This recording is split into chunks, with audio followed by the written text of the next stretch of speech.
This morning I woke up and I saw what happened at the Berlin Pride 2026, the Christopher Street Pride, and my heart is with the victims of this attack. And it just made me wonder, whenever I was a kid, they tried to make me believe that being attracted to someone from the same sex is a disease, or that you are broken, or that there's something wrong with you, when actually homophobia is sickness, homophobia is projection, homophobia is fear. And I feel like I never understood this at the level that it is until I sat with ayahuasca. People in my life that have tried to diminish me or even beaten me up because of my sexuality, it was all projection.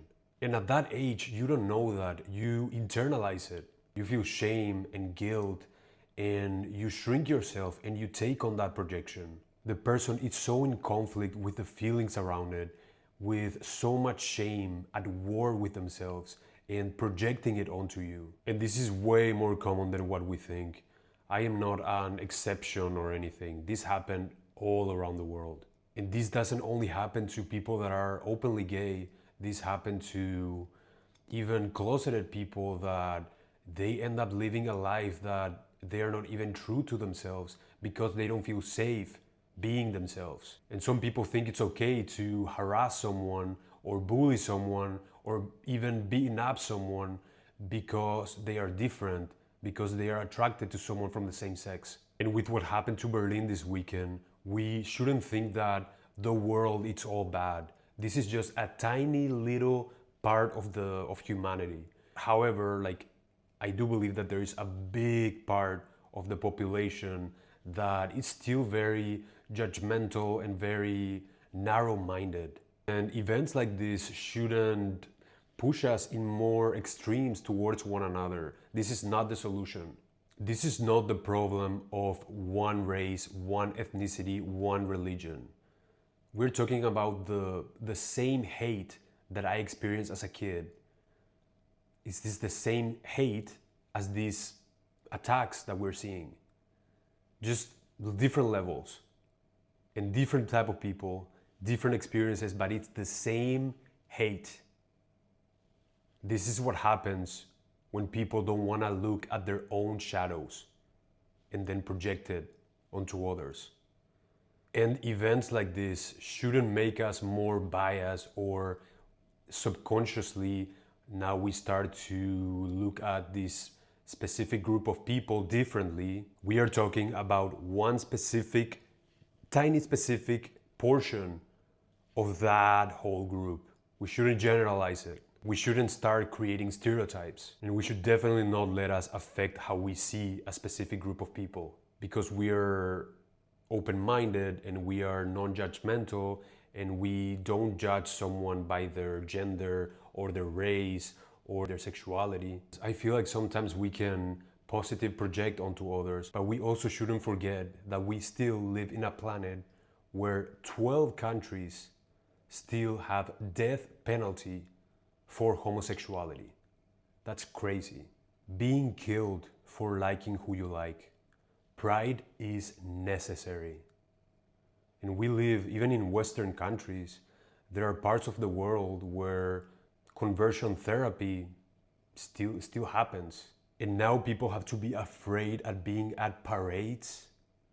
You celebrating a place that you reach. You being so comfortable within yourself to live a life that you couldn't have imagined when you were a kid. Even in your wildest dreams, Being afraid for celebrating freedom. Because that's love to me. Freedom. And remember what happened in Pulse in 2016? The nightclub this shooting in the nightclub in Orlando, Florida. 49 people died.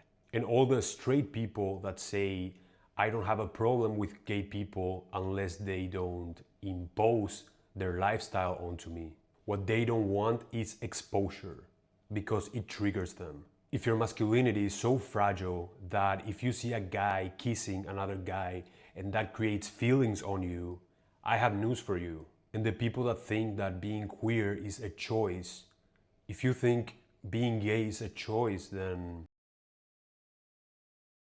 And I want to tell a story because I don't think that what happened at the Berlin Pride, in the Christopher Street Pride Parade, I don't think that these things just happen. These are accumulated, you know?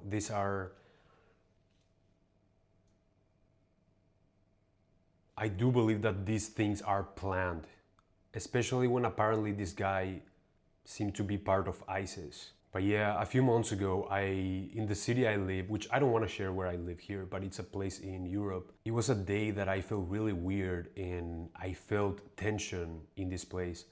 There is this nudist section in this big park. This is the only nudist area in the whole city. It's a big city, but it's the only nudist area with a lot of nudist places. They are usually gay friendly. I went on a Sunday, and to be completely honest, I love to be naked, in like sunbathe naked. I don't have my own yard, so I love going to like to be naked in the beach if I have enough space. If it's not too crowded and I can feel comfortable, I love that. I feel free and I feel like you get sun everywhere. And I love when you can actually feel comfortable and you can sunbathe without being too on your guard. And I love that we still live in a world where it's progressive enough that we can go to parks and beaches, that we can be naked if we want, and that we can sunbathe without anything if we want. But yeah, I went to this clothing optional spot in this big park, and I went on a Sunday and I felt a lot of tension that day. And I saw these two Arab men walking around the space between all these nudists, and they were very angry, and they were wearing clothes obviously, and they had like pants, shirt, shoes, and they looked very angry. And I don't know if other people like noticed it too much. They were doing laps around the space and looking very angry. And with this, I don't want to target a specific group. I'm just telling the story as it is. But yeah, that day I felt like it was not coming from a good place. Like, I don't know why they were there, if they were feeling so disgusted and triggered by it, or maybe they thought it was very sinful to see like, you have free will to be in that space. And this is a space that it's not in the middle of the city. It's like you're choosing to be there on a Sunday, choosing to spend your time going to a place and then hating on it. It just felt very off to me. I instantly saw what was happening and I left. And if you go and look, you will probably find some gays cruising maybe. I didn't see any honestly, but sometimes in these spaces there are. But just leave them, let them be. In this city, that's the only gay-friendly, clothing-optional space in the whole city. There are thousands and thousands of other parks that you can go if this triggers you. I just don't understand, like, I really don't. Like, what's the intention? Especially in a place that it's so hidden between nature, so secluded. And don't get me wrong, people are still people. It's not uncommon for other gay guys to, while you are sunbathing, that they take pictures of you without your consent. But this time it felt off. I didn't feel safe. And this is the reason why I don't go to these spaces. I only like taking my clothes off if I actually see that there's space and that I'm not going to, yeah, I just don't, it just didn't seem right. We shouldn't just project something, you know? This was my impression of these two guys that I saw, but at the same time, I saw another Arab man and I didn't feel the same vibes, you know? He didn't look like he was hating on you. He was kind of awkward, and he was all clothes. He was wearing clothes, but I feel like sometimes imagine if you were born gay in one of these countries where you had to build up so much shame around it, because it's not like, I come from South America, it's very frowned upon, and for many people it's not okay at all. But I cannot imagine what must have been growing up like that in a Islamic country, you know? And sometimes you build up so much shame that it becomes really hard for you to even have a connection with a guy, you know, even being intimate with a guy, sometimes it's not even possible, even if you were able to left that country. And this is why we need to have more empathy. And with this also, we should be grateful once we're living in a country where being gay is legal. We shouldn't take that for granted, you know. We should be grateful for our freedom, but we shouldn't take it for granted, because there are many places in the world where that's not the case. But yeah, but also in this city in Europe, where gay marriage is legal, where it's a pretty gay friendly city, there's still like, I was seeing a guy from there, and I was about to kiss him, and he didn't want that because there was a guy in front of us that he was not having it, you know. It's like, even if you live in a country where gay marriage is legal, where it's pretty gay friendly, you still need to be careful, you know. And this is why I believe Pride is important and why we should celebrate it. But yeah, I love the concept of melting pots. Many people from all over the world, different languages, different cultures, different traditions, all getting in the same city and start to work on their differences. Hubs from people from all over the world. And especially when like the kids from these generations that are right before, when they are born in the country and they start to, like, they have the opportunity to meet people from different races, different ethnicities, that speak different languages, that are from different genders, different sexual orientations. I feel this is great. It's beautiful, and I hope this is where we are heading to as humans, becoming a mix of a little bit of everything. And I love hearing different opinions and different perspectives from different people. One needs to have curiosity to be open to different points of view. A few months ago, I was talking to a friend, and he's from Lebanon, and he was saying that he is aware that there are a lot of people with very radical religious beliefs that kind of collide with the more progressive and more free-spirited type of mentality. And he was saying that it is becoming a problem, like this kind of clash, like this tension that it's happening. But he was like, which is such a great point, but he's like, what are we gonna do? He referring himself to like his background, and he was basically saying, if Europeans don't want us to invade them, he referring to people from like Muslim backgrounds.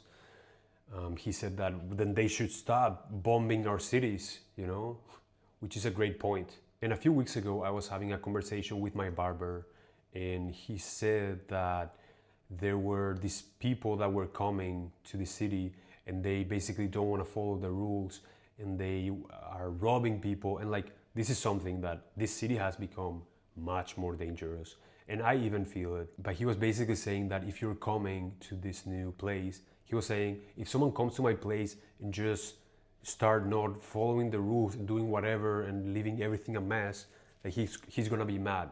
He was saying that about referring to his apartment if a guest comes.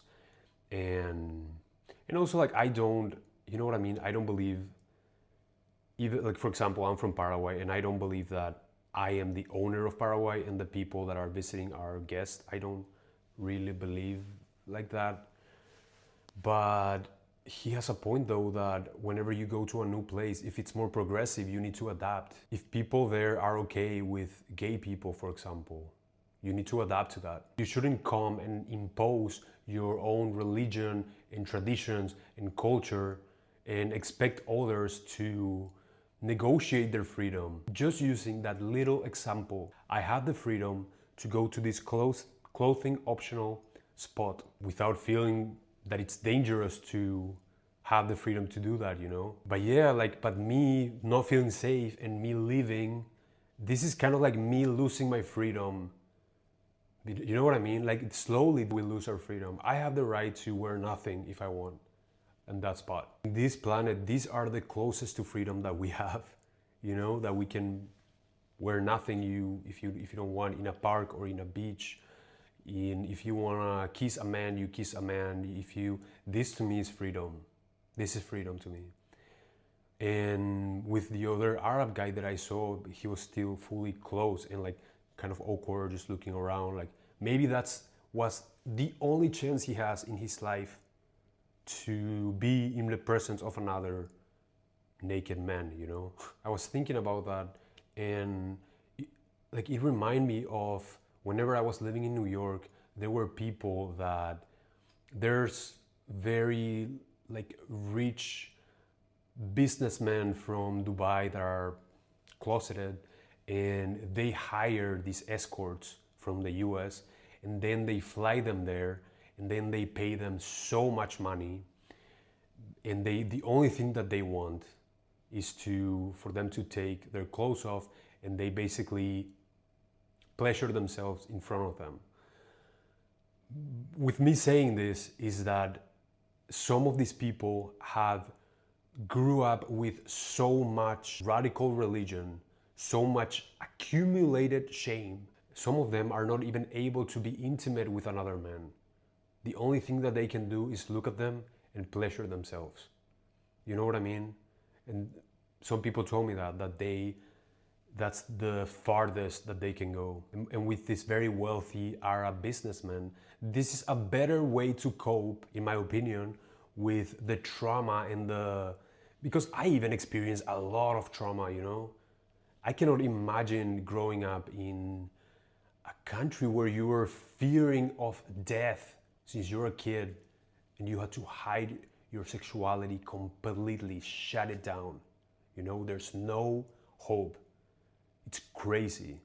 But again, like I think these are way better ways to cope as an outlet. And if you know me, I am not only saying with the Islamic religion, or like all religions to me, all Abrahamic religions. And I'm not talking about the practices like Buddhism and Hinduism. I'm talking about the Abrahamic religions, that they have become control. And to me, that's not God. There's a lot of wisdom in these religions, but this is dogma we're talking about. But yeah, I cannot imagine what must have been to grow up in a country where being killed for your sexuality is expected. Psychologically, I cannot imagine how much that must affect you. This is why we need to have so much compassion and stop judging to other people like this. We should be grateful that we are out, you know, that we don't have to deal with it. How are we gonna help the people that are still in that darkness, you know? Once we're out, how are we gonna help the other ones that are still there? That's how we should think instead of judging immediately. And this is why it's so hard for me to speak about these topics, because I really want to come from love and not from separation. Because at the end, we're all one. We shouldn't start to, like, how can I say this? Like, isolate these people. Like, isolate a group of people and calling them, oh, they're bad, you know? But these are conversations that we need to have, even if they cause confrontation. We as humans have a lot of work to do to evolve. And this change is not something that would happen overnight. And the solution is not to avoid it or to not touch these topics that are a little more complicated, or to be silent, or to close the borders and turn our backs on each other. But this doesn't mean that we should accept intolerance. These cases are extremism, fanaticism. Extremism, it's never okay, and we should never be okay with it in any form. A country being eliminated from the World Cup and reaching a record high in domestic abuse, that's also fanaticism, extremism. One being so fanatic of your own team that causes you to go home and to be violent, not controlling yourself emotionally because you lost a game. It's insane. And these are identifications, and identifications come from ignorance. You not knowing who you are, and therefore you have to identify yourself with your nationality, with your religion, with your race, with your favorite soccer team, even with your sexuality. All these attempts for needing to belong somewhere. We all, at some point in our lives, we attach ourselves to some identity in one way or another. But when we start to become more self-aware, when we start to know ourselves, we realize that all these identities are just facades. that we are not separate. But yeah, I feel like humanity right now is going through a huge process of awakening. And I feel called to talk about things that I don't think, I feel like a lot of people just normalize this, and even misogamy, that they try to make it feel like it's just accepting of many religions. No, that's misogamy. I don't normalize a woman having to cover herself completely with a burqa, for example. That's not freedom. Women needing to cover themselves and not be seen because men cannot control themselves. I was at the beach and I saw this family of four, and the mom and the daughter, they were being covered up completely in the middle of the summer with the heat, in a very hot day at the beach, covered, like all covered up. And the son and the dad, they were all with their swim shorts. I have not heard one single argument that can tell me that this is not misogamy. How is this equality? We're talking about a country where women are much safer, and why the men then, if that's the case, they should wear it too. And I don't care if people have complaints about me being a man talking about these topics. I truly feel about these things. Like women in Afghanistan, for example, they can't speak in public, they have to cover themselves up, it's hard for them to find jobs, they have to be with their guardian, they can't continue secondary education after 13 years old. And we are talking about, this is affecting 25 million women that live in Afghanistan. We are talking about close to the entire population of Australia. And a lot of people are talking about it, but these women, they don't have any escape. And this is not separate. We know that the Taliban started because of imperialism. And this is what I mean. This is the reason why I wanted to make this video. We need to talk about this stuff. This is bigger than me, this is bigger than you, and this is a process that humanity is going. But there are so many beliefs and many things that we need to start to let go. Maybe religion, following religion and just following, maybe was helpful in the past. Maybe we need it at some point, but now we are more evolved. In this one, it's not about religion, but it shows us how much work we need to do as humanity. And that's the female genital mutilation, which is irreversible and very painful. 230 million girls and women today alive have undergone this practice. This is much more than the entire population of Brazil. It's insane. And this number is increasing. And they do FGM to these girls before they reach the age of 5. We have a lot of undoing to do. And we are becoming more and more aware. And I am not gonna be silent.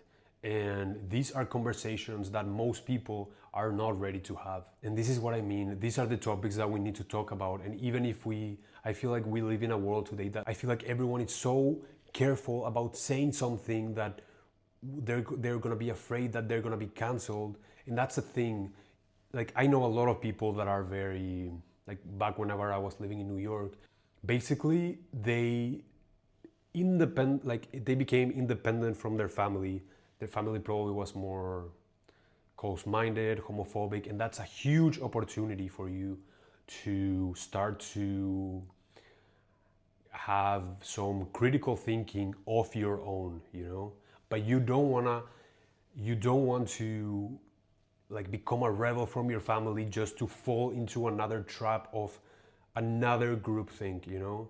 Like, for example, there's many gay people that they come out, and that one is a huge opportunity for your awakening, basically. That's what we shouldn't do, just to fall into another trap of just adapting the same belief system, the same groupthink of all these people. And once you start to think a little bit different, that you start to disagree in these topics, disagree in these behaviors, then you are outcasted.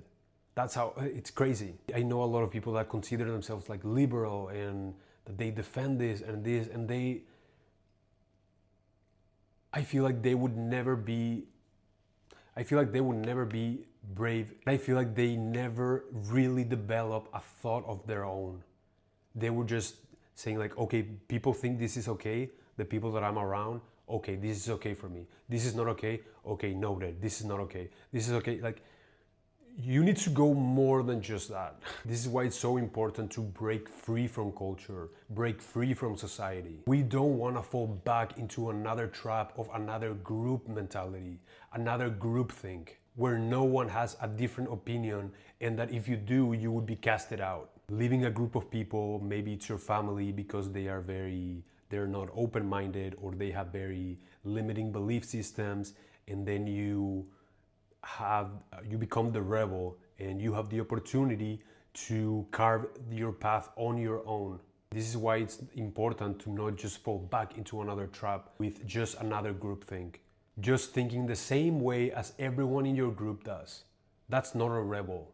That's a follower. Having the opportunity to evolve, to develop critical thinking, to develop your own morals, to not just fall back into another trap, another groupthink that still keep this idea of we are good, they are bad. This is culture, social rules, social expectations, and culture is not on your side. Culture is not in the favor of you evolving. Culture is comfort, familiarity. It's keeping the status quo. I am just glad I don't have any type of desire to belong in a specific group of people anymore. We live in a broken society and these systems do not work. Religion, for example, we need to start to look at it for what it is. It's control. And we need to stop putting ourselves in extremes. When politically, for example, we put ourselves in this group specifically and we buy everything they feed us, we need to question a little. Like, what are we fitting into? We need to be able to develop the skills to be able to read between the lines. It's usually more complex than what we think. Do I think Israel is super evil? Yes, I do. The state of Israel. Not talking about the entire Jewish population, you know what I mean? But for example, like, do I think what is happening right now is genocide? Yes, I do. But the group Hamas, when they had these attacks, I remember I saw a video and I would never forget all these bodies on these trucks, like all these bodies of Jewish people, and they basically were spitting on them. Do you think that's God? Do you think that's love? Do you think that's coming from a good place? And this is what I always say, both sides. It's never, we shouldn't just be blind and just believe, okay, everything of this side is good, everything of this side is bad. It's way more complex than that. It's way more complex. Whew, I said what I needed to say. That just came up.